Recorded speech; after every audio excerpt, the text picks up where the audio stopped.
Welcome to Aging on the Suncoast. I'm Catherine Bursch. As Outreach Manager for the Area Agency on Aging of Pasco-Pinellas, I'm your host today, and we've got a great program coming up with two very important topics for seniors. First up, we'll talk about something that many seniors fear, the act of falling. We'll have information about a class that teaches seniors how to stay steady on their feet. And later in the program, seniors share their thoughts about aging, and we discuss the importance of maintaining our mental health. But now back to what can be a major problem for seniors, falling. According to the CDC, every year, more than 14 million, or 1 in 4 older adults report falling. Now, I'm sure over the years we've all taken a tumble, but a fall for seniors can lead to serious injuries. But here's the good news. Falls can also be prevented. Recently, I visited a special program that's offered in Pasco and Pinellas counties aimed at keeping seniors safe. Here we go. 1. Inside a 3, historic schoolhouse in Pasco 4, County, seniors 5, are learning how to tackle a 6, historic problem. 7. Balance. 8. The A Matter 9, of Balance class 10. aims to help Opposite seniors direction. prevent 1. falls. I've had students from 60 to 100. And so everybody who has taken this class has benefited. The class is part bookwork and discussion, What about talking to your doctor about falls? with practical advice on making homes safer and creating healthy habits. We talk about ideas and troubleshooting and tips around the house and things that you would never think could be a fall risk. And then there are the Like this. exercises 2, like this. to increase flexibility and strengthen muscles. Physically, you have to be strong. And if your legs are weak, then your risk of falling goes up. So we tell them to do these exercises almost every day. They're not hard, they're not difficult. You can spread it out through the day. And if you do these consistently, you will absolutely notice an improvement. Falling can, of course, lead to serious injuries, but just the fear of falling can also cripple seniors. People are so afraid that they don't leave the house. They don't want to do things because they're afraid they're going to fall. So when that happens, then it's counterproductive. Now you're not moving, you're getting weaker. They think they're helping themselves, but they're getting weaker. Not to mention depression. The coursework is based on scientific research that's proven to be effective, and participants agree. I love the class. That's phenomenal. You get a 10 out of 10 for sure. Dan, who's been injured in a fall, says he's now more self-aware. The class has helped me to pay better attention to where I'm walking and what I'm doing, and I think about things that I'm doing rather than just doing it. So it's helped me in the thought process, I guess you could say. And Sonia, who's 82, says she's learned how to keep safely on the move. While going shopping, I feel very comfortable. It teaches me how to handle myself, be careful of certain things that I don't fall. Yeah. And why is that important? Important because it's for my health. Every fall prevented may keep a senior living in their home longer safely. And that's the mission of the Area Agency on Aging. Classes help me out. For seniors, living well at home can truly be a balancing act. And taking this balance class is a step in the right direction. Joining me now is Stephanie Young. She's a coworker of mine at the Area Agency on Aging, the coordinator of health and wellness, and also Valerie Kaleriotis. You just saw her in that video on the Matter of Balance class. She's a longtime instructor. So Stephanie, first, how did these classes get started? What's the background in our area? Yeah, so for the Area Agency of Aging, we provided these classes since 2022 through funding from the Older Americans Act, but the curriculum itself has actually been around for over 30 years. And how did this class, what's behind it? I know there's a lot of research and science that went in. Yeah, these classes are all evidence-based. So they were first developed at Boston University, and there they really did those clinical trials, lots of data gathering, and really were able to prove the results that the classes help to reduce the fear of falling, improve activity levels. They help keep seniors more independent. Later on, Maine Health really adapted the program to be able to be provided by what we call lay leaders. So those are like your volunteers in the community. Anybody could teach the class. Before that, really they were provided more for, your physical therapist or your occupational therapist. But they really allowed this program to reach more seniors by having this lay leader model. So it reduced those costs. And now we're able to provide them all over the community. That's wonderful. And Valley, you're one of the instructors. How long have you been involved? Oh, a little over 3 years. And I teach this class almost every day. Yeah. It's that popular. Yes, it is. Yeah, they schedule all over Pinellas and Pasco County. And so over the years and with all those classes, I'm sure you've seen a lot of students go through the class. I heard in the video, you obviously believe in it. You've seen changes in your students. Oh, absolutely. Just the exercise, there's two facets to the class. There's the cognitive side of it and the physical side of it. So just from doing the exercises, almost every student will tell me, I used to have a pain in my wrist. It's gone now. My ankles used to hurt. They don't hurt anymore because they are doing these exercises consistently. I also have people have more confidence. They're going places and doing things they never would consider before. But since taking the class, they have more confidence and they know how to plan and prepare for things like that. And is there a typical student or a wide ranging of students? You know what? It's a wide range. Again, I've had people all ages take it, from 60 to 100. I also have people that are kind of coerced into coming, like a husband or a wife. But by the end, after a couple classes, they're hooked. And by the end, they end up loving it. So I have all kinds of people taking it. Stephanie, when I visited the class, one of the things that kind of caught me off guard, I wasn't that aware of it, is that it's not just an exercise class. There's that book work and discussion involved. And why is that important? Honestly, I think a lot of people hear the class name, A Matter of Balance, and they just assume it's an exercise class. But if you ask Maine Health, they would really say at the heart of their class is cognitive restructuring. It's really all about how can we change a mindset, like I'm scared of falling, to I know that I can still do these things, I can be safe doing them, we can create more awareness. And so all that book work is really important. We do things like discussions on, things that scare them in their environment. They do home, evaluation studies. We have role play activities about how to talk to your healthcare providers or your friends or your family about falling. And all that book work is actually really vital to change how our brains think and retrain them to feel like they're in control and they have more confidence in their abilities and more awareness of their surroundings. So that decreases their fears and it helps improve, their overall quality of life. So it's mind, body, emotions, psyche, the whole ball of wax there. Exercise happens too, of course. But at its core, it's really just retrain your brain to feel better, and to feel more confident in what, you can do on a daily basis. Now, I told you guys to dress in athletic gear, so are you up for a demonstration now? Awesome. Great. So first off, Valley is going to be our senior today who has fallen. Now, if we're out in public, my first reaction would be to, just like rush up and maybe try to get them back on their feet somehow. But you're telling me that's the wrong instinct. Yeah, don't do that. So if people do see someone who's fallen, see a senior down, what should they do? Honestly, you treat it like, an emergency situation. You make sure that the scene is safe, you can approach them, and from there, you want to provide them reassurance.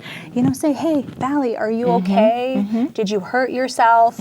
You could even check them for injury, because if they hit their head, all bets are off. We call 911, we make sure that, the head injury is taken care of. That's so if they hit their head, 911, just immediately. Across the board. Yep, that is a situation that we don't take lightly, and we make sure that we activate that 911 system. Yes, and then make sure that they're calm. Yeah. And what you do not want to do is come around and pull them up from their arms. Yeah. Because Don't rush them. And that seems to be the natural Yes. thing. You just do that. because people have torn rotator cuffs, people have fallen on top of the senior because they think they can pick them up and they can't. So do not do that. Yeah. Do not. And then in that same respect, like, you have to assess yourself. Do they feel like they want to get up? Do they feel like that you can help them? And you might not be in that situation. And then Right. It may take several people, or if Exactly. you're unsure of exactly how safely to do it, call in the experts. Exactly. Yeah, we always make sure, because we don't ever want to cause more injury, and we don't want them to feel uncomfortable in the situation either. They hopefully are advocating for themselves and saying, no, let me make sure that I'm okay first. Don't rush to come get me, because I don't know yet. And that's really, we want to give them that opportunity. Now, say this happens when the senior's alone in the home. That's common, correct? Yeah. And it's part of our matter of balance class. When seniors are in their home, we provide the instruction and a demonstration, which our lovely Valley is going to give us, about how to get up from a fall if you're, by yourself in your own home, because we know that the majority of falls do happen in our home, because that's where we spend, the majority of our time. Okay, Valley, take it away. So I've fallen. First thing you need to do, I tell my students, is to calm down and just lay there and relax. Check yourself, make sure nothing is broken. So now you need to get up, and you need to do it like we taught them how to get out of bed. Put your knees up, roll over to a side, and push yourself up with your arms. And now you're in a seated position. So next you need to figure out, how am I going to get up? So you need to crawl to a chair or a couch. So there's my chair. I'm going to scoot over there. Okay. Because sometimes crawling's hard for people's knees. Yes. You can crawl on your knees, but most seniors cannot. Yeah. Because they have bad knees, which is okay. Or knee replacements. Or knee replacements. Yeah. So you crawl to a chair. Now, here's my chair. I've actually had students do this. You pull down a cushion, all right? And you now you can get on your knees. Okay, and I'm on my knees, and you instinctively put your strong leg first. That's gonna come by instinct. And now you push yourself up and get onto a chair. I've had a lady do this with a broken ankle. Wow. Yeah, she just drugged the ankle, you know? Yeah. And then I have students say, I can't do that. I can't even do this. So then we say, okay, you just crawl to your phone and call for help. You don't have to if you feel you can't pull yourself on a chair or at the couch, find your phone and grab it and call for someone. Make a plan. We also recommend to practice. And what I mean by practice is you get on the floor, make sure never do it alone, never. Make sure there's people to help you get up if you cannot. And you lay on the floor and you run through it in your head. And that, when it really happens, then you're not as freaked out about it. You're like, I've done this. All I have to do is crawl to my chair, and it's a little practice session. That practice is beneficial. It's like you said, okay, I practiced this. Yes. Go through the steps. Yes. So, but again, never do that alone, Yeah. because maybe you can't get up, and that would be not so good. So make sure there's someone with you to practice. And I have couples do that. After they take the class, they tell me, we got on the floor and, helped each Yeah. other and figured out how we could crawl or so. And even set up their house differently. So there is Yeah. maybe a chair in Yes. every room. Exactly. Yes, that's a great We always suggestion. recommend a We nice, do. sturdy chair. No wheels. Wheels are bad when it comes to chairs. Yeah, casters. In every room. Yeah, yeah. Get That's rid of all terrible. that furniture. But yeah, that way you're prepared because you have a plan. You have the people that you can reach, or those life alerts that you could activate as well. Wonderful information you've provided today. This class, after seeing it, I know is so beneficial. Really appreciate you sharing some additional information on that today. Thank you so much. Awesome, Appreciate it. very good.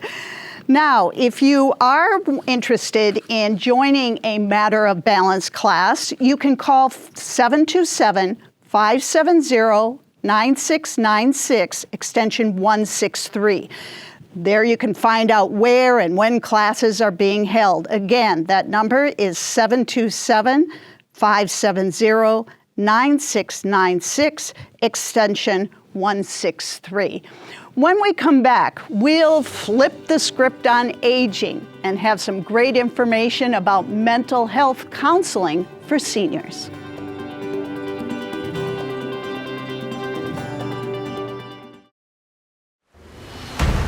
When there's a hurricane coming, do you know your evacuation zone? Evacuations are called based on the threat of storm surge. Look up your address to know when to stay and when to go. Know your zone. Visit our website at disaster.pinellas.gov or download the Ready Pinellas app. Be prepared this hurricane season. Know your zone.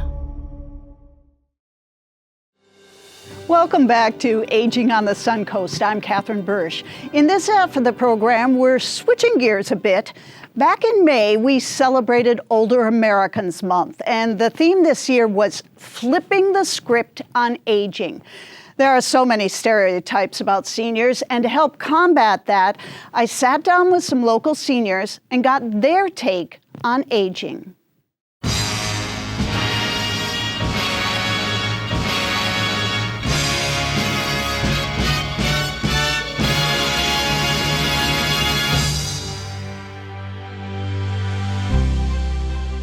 I mean, young people always think we're old, okay, but one day they're going to be getting old too. They forget about that. So, and how to be respectful and, concerned and that sort of, and kind. Aging doesn't mean it's the end, it's just, I'd rather say it's a different lifestyle. Sitting around doing nothing and drooling in a assisted living? Not everybody. Aging doesn't mean your life's ending, it just might change, but you can still be active, you can still be healthy, athletic, and continue to be happy. You prepare, and then at the end something happens, and it's kind of devastating. Like if your husband died or something, or your spouse died. Then you go devastated because then you don't have the half person that you have to lean on.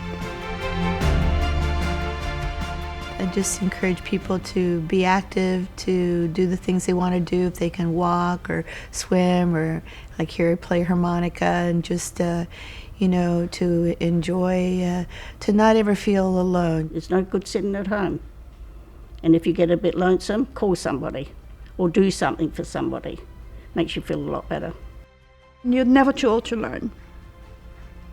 Every day I learn a new lesson, sometimes, and I think about, But don't think there's not some senior who's very clever too. There's some really clever seniors, just like some clever young ones. Well, seniors have, they've lived through a good part of history, and, they should have some wisdom in the things that they say and the knowledge that they have. Because of all the history and everything and all the information they bring with them. Life's lessons, life's concerns. Yeah, they have so much they can tell and share, and I think sometimes people, especially younger people, and I'm not putting everybody there, but especially people that get out of college, they've got that degree and they think they know everything already.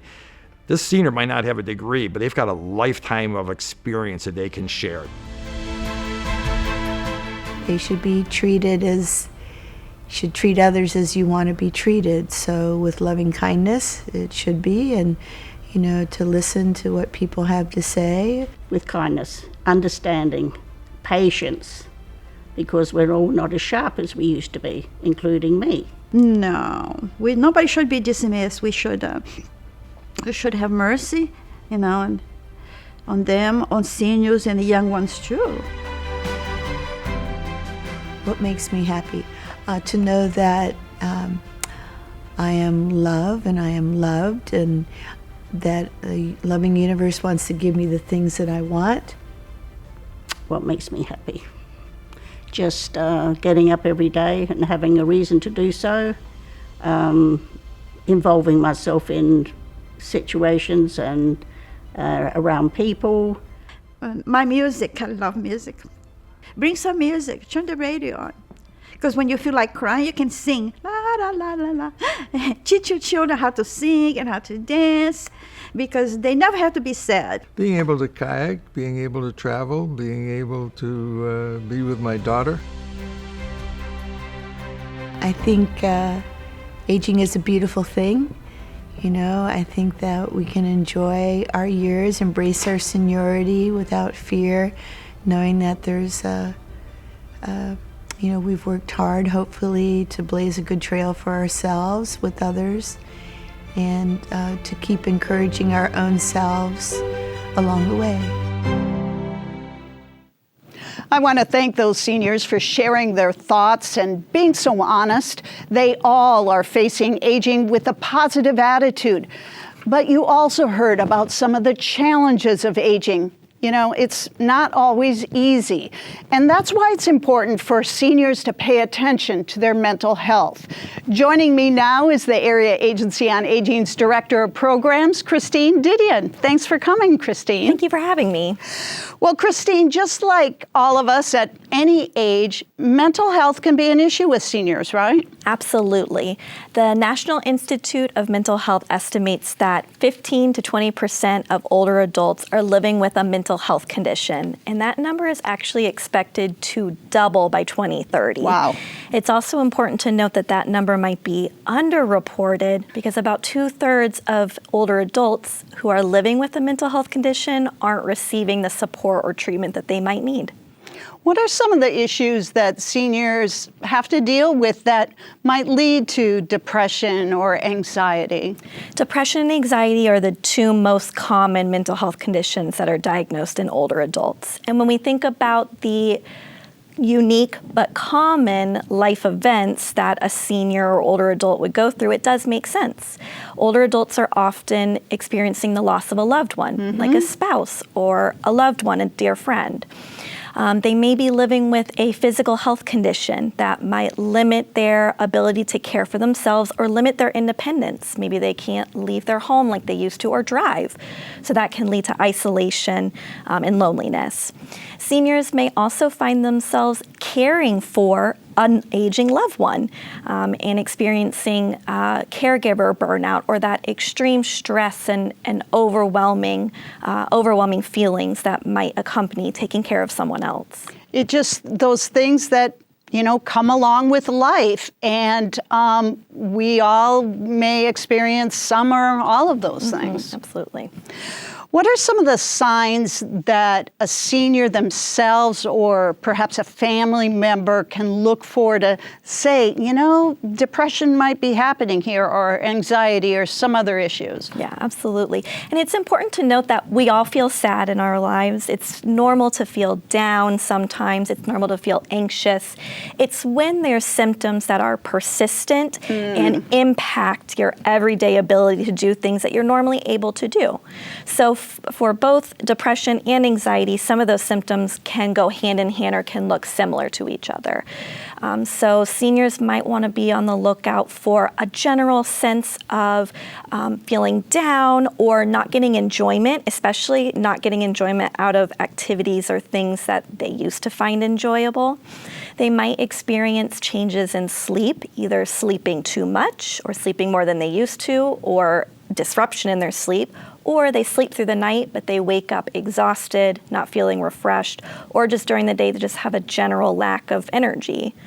They may experience changes in their appetite. Maybe they're eating much less than they used to, or they're eating more, and especially more non-nutritious food. And with that, some rapid changes in weight gain or weight loss. We might also see that an older adult who's experiencing depression or anxiety might self-isolate or might retreat and not spend time with friends or family, or might avoid doing things to take care of themselves, like showering when they're able to do so, changing their clothes, or even making doctor's appointments. So it's important for family members, neighbors, friends, church members, to just keep an eye out for those things because, there is help available. And that is the good news in this, is that the Area Agency on Aging does have a mental health program specifically for seniors. How does that work? Absolutely. So we're very fortunate that we receive funding through the Older Americans Act to provide mental health counseling services to older adults age 60 and older, both in Pasco and Pinellas counties. In this program, seniors are able to be screened and receive one-on-one talk therapy with a licensed mental health professional. And they receive emotional support and guidance to help navigate through some of those life events that we talked about, or if they're living with a diagnosis of depression or anxiety or a different mental health condition. It's also nice to know that we're able to provide our mental health counseling program in person at a senior center or other community setting, or we can also do telehealth sessions so an older adult is able to receive help at their home. Are those telehealth sessions pretty popular? Absolutely. You'd be surprised at the amount of older adults that actually prefer to do telehealth versus in person. And if they maybe need some, IT help, that's available as well? Yes, we have a wonderful program coordinator who can assist with any technological issues and can help get you set up all ready for your first appointment. That makes it incredibly easy. I can imagine a lot of people prefer I'm at home, I'm comfortable in my home, as opposed to going to maybe a strange place they're not familiar with. Absolutely. Are some seniors reluctant, like I think people of any age, to seek help? Well, like you said, Catherine, it's hard to ask for help, especially for a mental health or psychological concern at any age. But for older adults, it can feel impossible. A lot of older adults grew up in a time when it wasn't acceptable or it wasn't more common to talk about your mental health or mental health concerns. Seniors or older adults may also feel like if they admit that they're having concerns about their mental health, that they're admitting that they can't take care of themselves anymore, or that they're losing their independence, or that someone might misconstrue that they're losing their independence or can't take care of themselves. It's also important to think about the barriers to accessing treatment that older adults may experience in seeking treatment, things like cost or transportation. And that's why it's so important that we have our program through the funded through the Older Americans Act, that we can provide our services for free, and we can offer those alternative modalities like telehealth so people don't have to drive anywhere. It makes it easier. And do people stay in this program for a while typically? Typically, the average time that someone stays in our program is about a year, but that's not a cutoff period. The wonderful thing about counseling is that it's so individualized to each person that comes through. Everyone who comes through our program receives a treatment plan that they develop with their counselor that identifies how often they see their counselor, where they see their counselor, and for how long. And it just depends on what they're hoping to get out of therapy or counseling and what their goals are for living a healthy life. Can that even combat that feeling of isolation too? Absolutely. One of the big goals that our therapists help seniors with is developing plans to reach out to new people, or in some cases, helping people get connected with family members that maybe they've lost touch with. And if someone's listening to this and thinking, this is what I need, what is the best way for people to find out about it? They can call our mental health program coordinator directly by calling 727-570-9696, extension 288, or they can call our elder helpline at 800-963-5337. That is wonderful. Thanks for being here with me, Christine. I think mental health is important for everyone, and getting over that barrier, that it's important to reach out for help. Absolutely. Thank you so much for having me. Awesome. Now, these two programs we talked about today are just a couple of the many services available to seniors in our area. The mission of the Area Agency on Aging is to help seniors live safely in their homes longer. We also serve individuals with disabilities and caregivers. So if you need some help at home, or you know of someone who could use some assistance, call the Area Agency on Aging helpline. That number is 1-800-963-5337. We get a lot of calls, so you may have to leave a message, but you will get called back. That helpline is a doorway to services, and that number again is 1-800-963-5337. Thanks for joining us today for Aging on the Suncoast. I'm Catherine Bursch. Live well at home.